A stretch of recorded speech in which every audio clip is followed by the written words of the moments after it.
Salut à toutes et à tous et bienvenue sur cette nouvelle vidéo de la chaîne Johan Dev. Et c'est une vidéo un peu particulière parce que nous venons de franchir la barre des 19 000 abonnés sur la chaîne et donc je me devais de faire une vidéo pour marquer le coup et surtout pour vous remercier d'être aussi fidèles et d'être toujours plus nombreux et plus nombreuses à vous abonner à la chaîne. Donc une vidéo un peu spéciale, vous l'aurez compris, où je vais vous remercier. Je vais vous proposer de participer à l'évolution de la chaîne. Vous allez le voir, on va en reparler. Et puis je vais vous parler des évolutions qui vont se produire sur la chaîne, ce que j'ai en tête, ce que j'ai envie d'aller explorer. Bon voilà, une petite vidéo un petit peu plus discussion. Il n'y aura pas de code cette semaine, mais c'était important de prendre ce temps pour vous dire merci. Allez, j'ai préparé quelques petites slides pour vous remercier. Déjà, vous êtes plus de 19 000, donc 19 000 fois merci. Je ne vais pas le dire 19 000 fois, mais je vais le dire beaucoup dans cette vidéo. Donc, et peut-être vous pouvez essayer de les compter et de les mettre en commentaire. Ça serait drôle de voir combien de fois j'ai dit merci dans cette vidéo. Mais ça vient vraiment du fond du cœur. Parce que vous n'imaginez pas à quel point le fait d'alimenter cette chaîne YouTube tous les samedis ou presque tous les samedis a littéralement changé ma vie. J'ai pas changé de travail, je travaille toujours au même endroit depuis des années, mais par contre j'ai mené des missions freelance à côté. J'ai rencontré surtout plein de gens, j'ai eu des échanges incroyables sur les réseaux sociaux, Twitter, LinkedIn et par mail et d'autres manières. Et cette chaîne YouTube, elle est un facilitateur parce qu'elle me permet de rentrer en contact avec des gens que je n'aurais probablement jamais rencontrés autrement. Et donc, merci pour ça parce que vraiment, vous me faites vivre une incroyable folle. Ça me pousse chaque semaine à trouver de nouveaux sujets, à creuser des sujets pour vous, à explorer en permanence des nouveautés, à tester plein de choses. Et c'est pour moi évidemment quelque chose d'incroyable parce que petit à petit, ma trousse à outils grossit et quand j'ai besoin de répondre à un problème dans le vrai monde, dans la vraie vie, dans mon activité professionnelle, je peux aller piocher dans tout ce que je vous ai dit, tout ce que j'ai testé sans aller forcément très loin, c'est pas le sujet, mais ça me permet comme ça d'avoir plein de petites choses que je peux réexploiter et j'espère, en tout cas c'est mon ambition, que vous qui consommiez les vidéos, pareil, dans votre situation professionnelle, dans une situation d'apprentissage, vous avez une problématique et vous dites « Ah, attends, je crois qu'il y a une vidéo qui existe, un article de blog qui existe, je l'ai déjà vu, hop !» Et là, vous pouvez remettre en route la mémoire, retrouver les infos et voilà. Et c'est vraiment ça l'objectif de la chaîne, c'est de transmettre des informations, d'ouvrir des portes. Des fois, on ne fait que l'ouvrir, on regarde ce qu'il y a sans aller beaucoup plus loin, mais ça suffit des fois à savoir que ça existe et ça permet, d'ouvrir le champ des possibles. Et lorsqu'on a un vrai projet, on est confronté à ces vraies problématiques, c'est vachement intéressant d'avoir toutes ces cartes-là. Et donc, moi, je vous dis merci parce que en alimentant la chaîne YouTube, je fabrique comme ça ma trousse à outils. C'est en fait finalement une veille. Alors, je fais de la veille qui vient alimenter la chaîne ou est-ce que je fais de la veille pour alimenter la chaîne? C'est difficile à dire. Je ne sais pas qu'est-ce qui motive quoi. Peu importe, j'ai envie de dire, peu importe, c'est pas très important. Ce qui est cool, c'est que vous êtes vraiment de plus en plus nombreux et vraiment, ça fait plaisir de voir que les vidéos vous plaisent. J'espère continuer comme ça à faire des vidéos qui vous intéressent. C'est un vrai challenge de trouver des sujets. Justement, on va en reparler juste après. Une fois qu'on a dit merci, voilà ce que j'ai prévu de vous dire aujourd'hui, de vous dire merci. Ça, on l'a déjà fait, mais je vais continuer à le dire. Deux, vous verrez que je vais avoir besoin de vous pour que vous me transmettiez vos idées, vos envies, vos besoins, pourquoi pas, sur les thématiques et les sujets qu'on pourrait aborder sur la chaîne.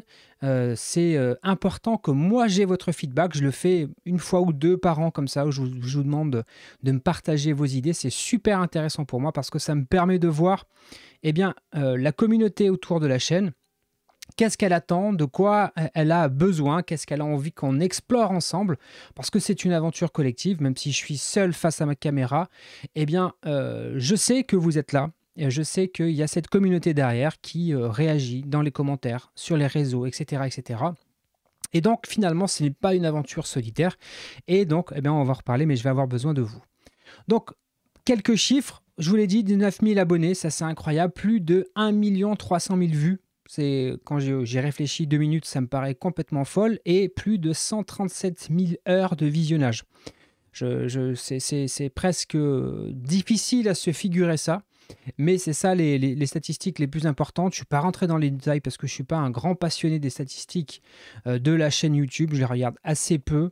Je ne vais pas dans les détails de qu'est-ce qui a mieux marché, c'est pas vraiment quelque chose qui m'intéresse. J'essaye de garder ma simplicité, et ça marche, tant mieux. Les vidéos, certaines marchent moins bien, c'est pas grave, on tente les choses, et puis voilà, on fait son petit bout de chemin comme ça. Et donc on se retrouve 19 000 abonnés, 1 300 000 vues, c'est fou quand on y pense. Et 137 000 heures de visionnage, ça fait beaucoup, beaucoup, beaucoup de journées à m'entendre parler. J'espère que vous me supportez encore, parce que moi j'aurais du mal à m'écouter aussi longtemps. J'ai besoin de vous, c'est ce que je vous disais, j'ai besoin de vos idées. Dans le premier lien que je vais laisser sous cette vidéo, je vous mets un lien vers un Google Form très simple. Je ne demande même pas ni votre adresse mail, ni votre numéro de téléphone, ni rien. Ça ne m'intéresse pas. J'ai pas envie de récolter vos données. C'est pas ça qui m'intéresse. Donc vous pouvez y aller l'esprit tranquille. Je ne vais pas du tout détourner vos informations. Je vous demande juste un pseudo ou un nom. Et vous avez deux champs possibles, hein. Les idées de vidéos, vous pouvez en mettre 1, 2, 3, mettre ce que vous voulez. Et puis laisser un petit commentaire, un petit message, soit pour m'adresser un message, soit pour compléter encore vos idées de vidéos. Et ça va être super intéressant, parce que je vais pouvoir aller piocher dans tout ça, essayer de trouver des thématiques de vidéos qui vont coïncider avec vos besoins. Vous allez probablement être plusieurs à proposer des choses, et donc je vais pouvoir un petit peu filtrer, rassembler les idées. D'ailleurs, ce formulaire, il est déjà en ligne en fait depuis plusieurs jours, depuis le milieu de la semaine, mais comme les vidéos sortent le samedi, j'en ai pas parlé sur YouTube avant. Et donc j'ai déjà commencé à compiler les premières réponses, à peu près au moment où je fais la vidéo, à peu près une quarantaine, cinquantaine de réponses. Et j'ai compilé les sujets qui sont les plus attendus. Donc pour le moment, les premières idées qui émanent comme ça, quand j'essaye de les regrouper un petit peu par grandes thématiques, ce qui revient le plus, vraiment, qui est revenu peut-être une quinzaine de fois, vous avez envie qu'on aborde la question du déploiement et de la mise en production. J'ai l'impression que c'est vraiment un sujet extrêmement important que vous avez envie qu'on explore. On l'a déjà fait quelques fois sur la chaîne, mais là vraiment vous avez envie qu'on explore ça. Alors si je rentre dans les détails, déployer avec Docker, déployer avec Ansible, déployer sur des serveurs chez OVH, vous m'avez parlé de, qu'est-ce que vous m'avez parlé encore, de Yonos, vous m'avez parlé de plein de choses différentes, et donc peut-être effectivement que ça va être des sujets qu'on va essayer d'aborder dans les semaines qui viennent. Comment est-ce qu'on peut déployer nos applications? On prendra probablement l'exemple des applications Symfony, puisque c'est le cœur de la chaîne, le cœur de la communauté, mais pas que, on pourra peut-être faire d'autres choses. Donc ça, c'est vraiment le premier pôle d'idées, et en même temps, j'ai pas envie que ça vous influence sur la réponse. Donc si vous aviez d'autres idées avant de remplir ce formulaire, ne modifiez pas ce que vous aviez en tête avec ce que je suis en train de vous dire. Le deuxième sujet qui pour le moment revient beaucoup, c'est la notion de traitement asynchrone et de scheduler, de tâches programmées, de cron. Vous m'avez utilisé plein de mots-clés comme ça, parce que ça a l'air d'être quelque chose dont vous avez besoin qu'on aborde le sujet sur la chaîne, notamment dans les applications Symfony, avec Symfony Messenger, avec Symfony Scheduler, dont on n'a jamais parlé sur la chaîne, et pourtant moi je l'utilise depuis le jour 1 où on en a parlé, je trouve, enfin où ça a été libéré, parce que je trouve que c'est vraiment un super composant. Donc effectivement, il peut y avoir toute une thématique, à mon avis, de vidéos sur la notion d'asynchrone, la notion de message, la notion de scheduler, qui peuvent être très intéressantes. Un autre sujet qui est arrivé, je ne m'y attendais pas nécessairement, c'est, vous avez été déjà nombreux et nombreuses à demander à ce qu'on aborde la question des migrations de projets Symfony, notamment Symfony 6 vers Symfony 7, voire même quelqu'un qui a demandé de Symfony 3 vers Symfony 7. On va peut-être pas aller jusque-là parce qu'on n'est pas maso, mais voilà, il y a cette idée-là de comment, en tout cas, quelle est la démarche à enclencher pour pouvoir migrer des projets. Donc effectivement, je pense que ça peut être une vidéo intéressante à faire. Je ne sais pas si on pourra faire une série de vidéos, mais en tout cas, prendre un projet un peu legacy, peut-être Symfony 5 ou Symfony 6, le faire monter en Symfony 6.4, la LTS, et puis après corriger pour pouvoir passer en Symfony 7. Ça, je pense que ça peut être un sujet intéressant. Et enfin, l'autre sujet qui est revenu aussi vraiment plein de fois, c'est de faire des vidéos orientées sur la sécurité. Sécurité des infrastructures, sécurité dans la façon de coder, sécurité dans les CICD, sécurité dans etc. etc. C'est un thème. Et c'est normal, on est en 2024. La sécurité, elle est absolument au cœur des préoccupations de toutes les DSI, de toutes les équipes qui ont des applications en production. On doit se soucier de la sécurité, du début jusqu'à la fin du processus, même s'il n'y a jamais vraiment de fin, mais vous avez compris l'idée, hein, dans toute la chaîne, on doit s'occuper de la sécurité. D'ailleurs, je suis en train de préparer une vidéo sur une question de sécurité. J'ai hâte de vous la présenter. Elle demande un petit peu de travail, mais si j'arrive à mes fins et que la démonstration est intéressante, je pense que ça fera une bonne vidéo. Donc ça, c'est un sujet qui est revenu aussi pas mal, et effectivement, ça fait quelques temps que j'ai envie d'aborder des questions de sécurité sur la chaîne. Donc, attendez-vous dans les semaines à venir. Voilà les 4 premières thématiques. Il y en aura d'autres. Je vais vraiment me nourrir de toutes vos propositions. Donc, lâchez-vous dans les commentaires, hein. Vous m'avez laissé aussi plein d'autres suggestions sur faire un peu plus de front. Alors, ça va être difficile parce que c'est pas là où j'ai le plus d'expertise et j'ai pas envie de vous dire des choses que je ne maîtrise pas nécessairement. Vous m'avez parlé beaucoup aussi d'explorer d'autres technologies pour le back-end. C'est vrai que ça peut être intéressant en mode découverte. Je pense notamment à Adonis, qui est un framework back-end JS très intéressant, parce que j'ai eu l'occasion de l'expérimenter pour un projet professionnel, de créer une petite API avec ça. Et c'est vrai que c'est assez cool comme expérience, et ça pourrait être marrant avec l'œil d'un développeur Symfony, ou PHP en tout cas, de comment est-ce qu'on transpose dans un framework comme Adonis, qui est au niveau de la philosophie assez proche. Donc c'est intéressant. Pourquoi pas, effectivement, ça fait partie des choses qui sont là sous le coude. Donc n'hésitez pas à bombarder de réponses, parce qu'en plus de ça, si vous soumettez le formulaire, eh bien moi je vous offre, c'est normal, c'est pour vous remercier, en contrepartie, un petit code promo que vous avez là. Vous n'êtes même pas obligé de regarder, vous n'êtes même pas obligé de répondre au formulaire, je vous le donne ici. C'est pour vous dire à quel point ça me fait plaisir. Vous avez le code ici, c'est YT pour YouTube, 19 000, tout simplement. C'est ce code-là, vous le mettez au moment de la commande et vous avez 50% sur toutes mes formations. Juste sur mes formations, pour ceux qui ne connaissent pas mon site de formation, ça sera le deuxième lien dans la description. Je vais mettre directement le lien qui appliquera la réduction, comme ça il n'y a pas d'embrouille. Il y a aujourd'hui trois formations qui sont disponibles. Une formation pour découvrir Symfony 7 avec 7 projets. Il y a une formation sur, en tant que dev, comment je peux m'approprier les outils CI/CD avec GitLab CI et GitHub Action. Donc ça, c'est une formation qui vous a beaucoup plu, parce que vous êtes déjà plus de 400 personnes à l'avoir suivi. Celle pour Symfony, vous approchez les 170 personnes. Et puis, il y a une autre formation un peu plus courte qui permet de mettre en place un environnement de dev avec Linux et Docker, qui est vraiment un couple qui est génial pour être productif. J'ai en cours de préparation l'équivalent pour se monter un environnement de dev avec macOS et Docker. Et je n'ai pas l'équivalent pour Windows, désolé, parce que vraiment, pour le coup, autant je travaille sans problème avec Linux et Docker, parce que c'est l'outil que j'utilise professionnellement, autant j'ai pas de problème à vous parler de macOS et Docker, puisque c'est ce que j'utilise à titre personnel, autant ça fait plusieurs années, facilement 5 ou 6 ans, où je n'ai pas utilisé Windows. Donc là, pour le coup, ça serait vraiment assez difficile pour moi de vous présenter ça pour Windows. En tout cas, voilà. Je vous mets donc le deuxième lien. Vous avez le lien qui vous mène directement en formation avec le code promo directement appliqué. Allez-y, vous pouvez également partager le lien si vous avez des gens qui ont envie de se former. C'est l'occasion. Le lien est valable jusqu'au 1er juin. Voilà, donc jusqu'au 1er juin, faites-vous plaisir. Maintenant, je vais vous parler des évolutions qui vont venir sur la chaîne. Il n'y en a pas beaucoup. Mais il y a quand même un sujet que j'avais envie d'aborder avec vous, et c'est important de le faire là maintenant qu'on passe cette étape des 19 000. On a en ligne de mire les 20 000 abonnés. Je vais garder le format d'une vidéo tous les samedis matins 9h. Ça ne change pas, parce que j'aime ce format-là. J'aime sortir à cet horaire-là, le week-end, tranquille, vous buvez votre café, vous regardez la petite vidéo tranquille. Moi, j'aime bien ça.